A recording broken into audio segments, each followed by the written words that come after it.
আমাদের বিক্রি করতে দিতেই হবে। আমরা গলায় দড়ি দিয়ে মরা ছাড়া রাস্তা নিয়ে আমাদের এখানে ভুসির দোকানে বহু টাকা দেনা, এক একজনের 10 লাখ 20 লাখ করে টাকা বাকি আছে। আমাদের কুরবানির প্রথাটা তুলে দিচ্ছেন, আমরা এটা মানতে পারছি না। এর কারণে আমাদের হয়তো মরা ছাড়া আর কোনো উপায় নেই। তখন আমরা কি করব? শুভেন্দু অধিকারী জবাব দাও, তুমি জবাব দাও। আমরা এর জবাব চাই তোমার কাছে। আমাদের স্বামীরা কি করে খাবে, কি করবে? আমরা এখন রাস্তায় বসা ছাড়া আর কোনো মানে উপায় নেই, আমাদের মরা ছাড়া আর কোনো উপায় নেই। তাহলে এসে বিষ দিয়ে যাও, না আরে দড়ি তুলে মানে হাতে দিয়ে যাও, তাহলে আমরা মরি, আপনি সেটাই দেখুন। আমাদের এটাই পেশা, আমাদের স্বামীরা আর কোনো মানে কাজে কর্মে যুক্ত নেই।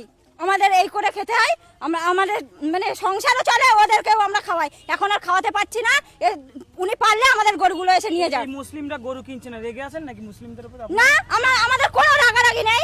মুসলিমরা আমাদের গরু কিনছে না ওনার জন্য, শুভেন্দু অধিকারীর জন্য। উনি মানে মুসলিমরা ভয় পেয়ে গেছে, উনি যেভাবে আইনটা বের করেছে, প্রশাসনের ভয় দেখাচ্ছে যে 6 মাসের জেল আবার জরিমানা। মানে এই ভয়তে কেউ আসছে না আমাদের গরু কিনতে। বিজেপি নিয়ে আসা আচ্ছা দিন, কতটা আচ্ছা দিন হয়েছে আপনাদের কাছে? না, কোনো আচ্ছা দিন হয়নি, খারাপ হয়েছে আমাদের, আরো আমাদের দিন খারাপ হয়েছে।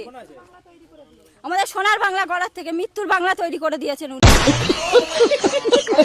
হিন্দু মুসলিমের ভেতরে একটা দ্বন্দ্ব বাঁধিয়ে দেওয়ার চেষ্টা হচ্ছে, এটা আমরা মানতে পারছি না। এই আইন আমরা মানবো না, মানছি না। আমাদের কুরবানির গরু বিক্রি করতে দিতেই হবে, আর নাহলে আমরা গলায় দড়ি দিয়ে মরা ছাড়া রাস্তা নিয়ে আমাদের এখানে ভুসির দোকানে বহু টাকা দেনা, এক একজনের 10 লাখ 20 লাখ করে টাকা বাকি আছে।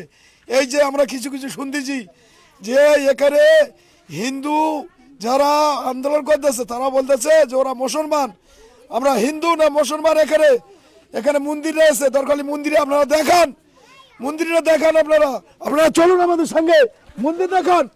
এখানে হিন্দুরা বাস করতেছে না, মুসলমান বাস করতেছে, এখানে দেখান।